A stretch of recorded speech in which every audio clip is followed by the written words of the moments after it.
let's talk about the Bengals. We talked about this a little bit with Tony and the idea that the Bengals were this really dangerous team and no one wanted to see them in the playoffs and all these other things. And Bengal fans, they're living on that right now.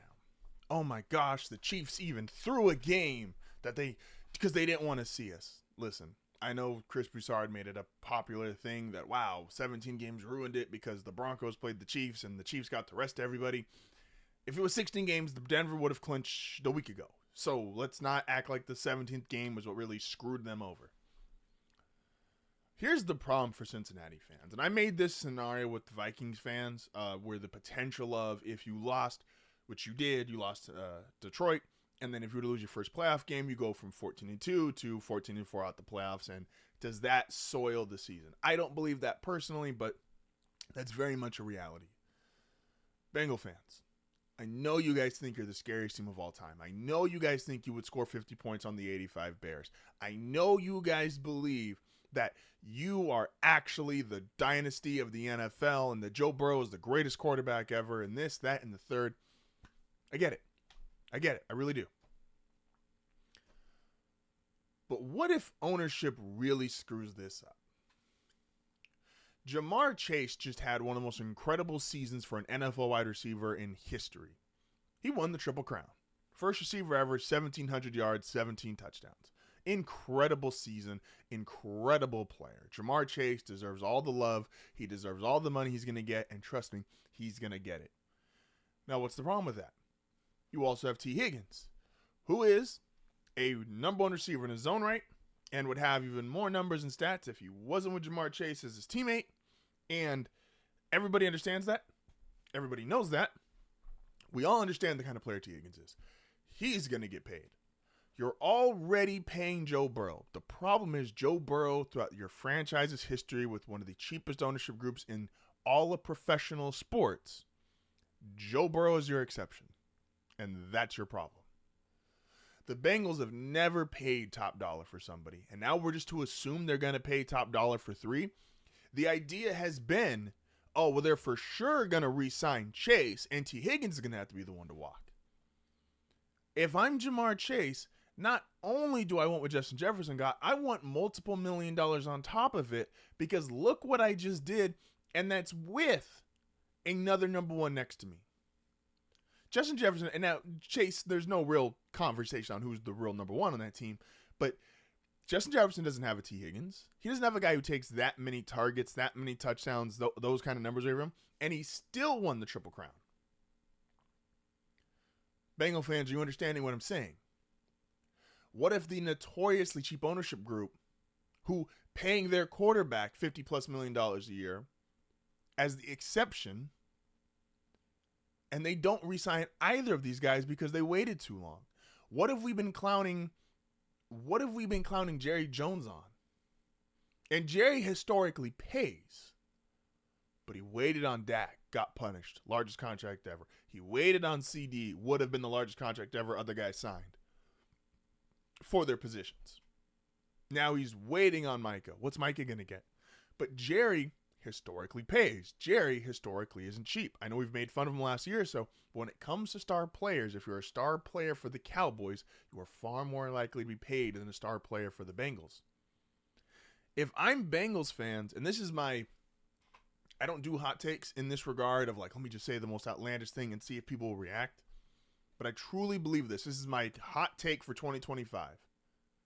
The Bengals don't re-sign Jamar Chase or T. Higgins. They both walk. They both get massive money from another team. And then the Bengals ownership will wonder why fans are upset, why fans become less interested to go to games, because the Bengals are ran like the slimmest of margins business. We can only make so much money, so I have to be cheap everywhere. I can't spend too much on this or too much on that. This is a professional football team that brings in millions upon millions, hundreds of millions of dollars, and they're ran like a corner store. We all love our corner stores. You've also probably been overcharged at your corner store. Price just magically changes when you get up to the register. Now, I like my corner store people, so I don't get that experience as often, but it happens. I've seen it happen. There's a level to that kind of business, running a corner store and running an NFL team. And again, we've never seen the Bengals pay money like that. And you're going to say, oh, well, they paid Chad and TJ. Entirely different world. Receivers weren't making money like that when Chad and TJ were there with Carson Palmer. But now you're paying Joe Burrow $55 million a year. Palmer, TJ, and Chad, the three of them combined, weren't making that when they played. And now this owner, who has been historically cheap, is just going to turn everything around and start saying, you know what? I'm going to pay Chase. I'm going to pay T. Higgins. I'm going to pay a tight end. I got to pay someone on defense. Trey Hendrickson just led the league in sacks. This team that was super dangerous. This team that no one wanted to play. This team that was the scariest thing walking. Could score 50 on anybody. Could potentially start next season. Hendrickson upset because he hasn't gotten a deal. No Chase, no Higgins, and just 2 years removed from also letting Bates walk out the door. Telling you, historically cheap owner, not well-run franchise. I'm supposed to believe they just figured it all out, and now they're going to start handing out money to everyone who's a great player for them. Jesse Bates might be the best safety in the league. They just let him walk out the door a year ago. I know Joe Burrow's campaigning because I think Joe Burrow sees it. Joe Burrow started talking a lot about, man, we got to re-sign Higgins. Man, we got to re-sign Higgins. Of course we got to re-sign Chase. Of course we got to re-sign Chase. I think he sees the writing on the wall. He's actually in the building. He goes, yeah, why haven't you signed arguably the best receiver in the league? Yeah, why didn't you sign arguably the best number 2 receiver in the league? And look, you could have signed both for a much better price if you just signed them 2 years ago, and you probably still could have had your safety. This is how teams start to stack talent. You sign a few guys early. They continue to produce at a high level, and that lets you draft, bring in some lower-end free agents. Like, that's how you start to get teams like, not this year, but the previous version of the Niners, where you're stacking 7-8 all-pros. That's how you get this version of the Eagles, where you've got 7-8 guys who are arguably all-pro-ish level. You pay guys early. It means you get to true. When you pay a guy early, it means you're paying the market value for that exact year, but they become immediately cheap and a bargain a year or two later. You just got to take care of a couple guys early. You just got to be a smart, well-run franchise, which, sorry, Bengal fans, I have no reason to believe that you are. So, again, my hot take to start 2025, the Bengals don't re-sign Chase or T. Higgins. Go into the year with a pissed-off Joe Burrow, pissed-off Trey Hendrickson, and let's see how dangerous you are then. So I can't not talk a little bit about the team that wasn't supposed to be here, the team that was only projected to get 5.5 wins in Vegas, the team that took the worst rookie quarterback of all time. Can we just acknowledge what Sean Payton and Bo Nix did this year? First, Bo Nix, third most touchdown. The guy who everyone told me was ass. The guy that everyone told me wasn't good at all. The guy that everyone told me, easiest bust call ever. Third most touchdowns ever by a rookie quarterback. 34. Only Cam Newton and Justin Herbert had more. All time. Think about it. The guy, Sean Payton, the guy who was told at multiple times last year, offense is outdated. He's a Drew Brees merchant. Can he actually call a good game plan outside of a dome? Denver's offense wasn't great, but look at the comparison from last year's offense to this year's offense. And let's, of course, look at comparison when you're there versus when you're gone. And let's look at the number one factor, Russell Wilson, who, by the way, took more sacks in his 10 starts than Knicks did in 17. Think about that. And what did Sean Payton say last year? Primarily, sacks are a quarterback stat. Yes, you need your offensive line to protect. But there's just certain guys who know how to get the ball out quick, avoid pressure, and that's what Bo did. Bo's biggest accomplishment isn't the touchdown passes, isn't the rushing yards, isn't the total TDs. It is the Denver had, now they led the league in sacks too, which helped, but had the largest sack differential by a mile. Sacked 22 times on the season, 24 times, I'm sorry, and got 60 sacks on defense. By a mile.